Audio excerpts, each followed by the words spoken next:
নমস্কার, কেমন আছেন সবাই? আজকে জানুয়ারি মাসের 5 তারিখ 2024। সকাল থেকে আজকে গেদে চেকপোস্টে মোটামুটি ভিড় কমই।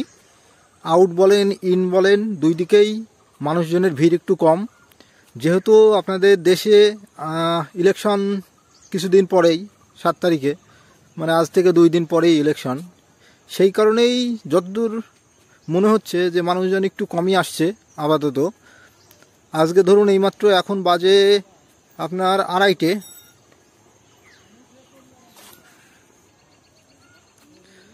আর এখন গেদে চেকপোস্টে ইনের যে লাইনটা থাকে বট গাছের নিচে, ওখানে মোটামুটি 4-5 জন মতো আছে দেখলাম।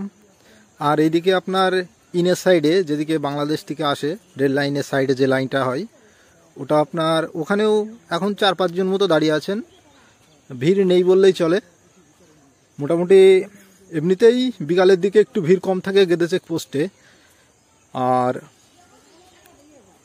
তাছাড়া যারা নতুন আসছেন তারা যদি লাগেজ বেশি না থাকে তাহলে আপনারা হাঁটতে হাঁটতে এই রাস্তাটা ধরে স্টেশনের উপর দিয়ে একটুখানি গেলেই বাহাতে পড়বে আপনার ইমিগ্রেশন অফিস, ওখানে চলে যাবেন।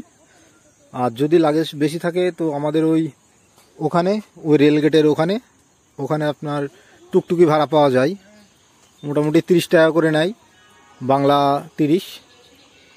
তো ওখান থেকে ওই গ্রামের ভিতর দিয়ে রাস্তা আছে, ওখান দিয়ে নিয়ে চলে যাবে আপনাদের ইমিগ্রেশন অফিসের সামনে। আর তাছাড়া আপনারা এই রোডটাও ইউজ করতে পারেন। ম্যাক্সিমাম লোক এখান দিয়েই এই রাস্তা ধরেই ইমিগ্রেশনে যান। তাছাড়া এই যে কাকাদের দেখছেন, যারা এসেছেন আগে গেদে চেকপোস্টে, তারা অনেকেই জানেন।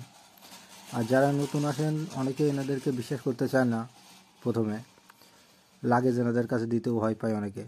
তো তাদের উদ্দেশ্যে বলছি, অসুবিধা নেই, এনাদের কাছে দিয়ে দেবেন। এনারা দায়িত্ব সহকারে আপনার জিনিস গেদে চেকপোস্টের ওই যে বিএসএফ চেকপোস্টের কাছে দিয়ে চলে আসবেন। এনারাও এখান থেকে ইমিগ্রেশন অফিস পর্যন্ত নিয়ে যান। আর এনারা 100 টাকা রুপি করে নেন। আর আপনাদেরকে বলছিলাম যে টুকটুকিগুলো গেদে রেল গেটের কাছে থাকে, এই যে। আর তাছাড়া যারা টাকার রেট জানতে চান আপনারা কমেন্ট করতে পারেন, আমি খুব দ্রুত চেষ্টা করব আপনাদের সঠিক তথ্য দিয়ে সাহায্য করার। আর তাছাড়া বিভিন্ন ধরনের আমাদের গেদে চেকপোস্ট রিলেটেড কোনো প্রশ্ন থাকলে রাখুন, আপনাদের প্রশ্নের উত্তর দেওয়ার চেষ্টা করব। ধন্যবাদ।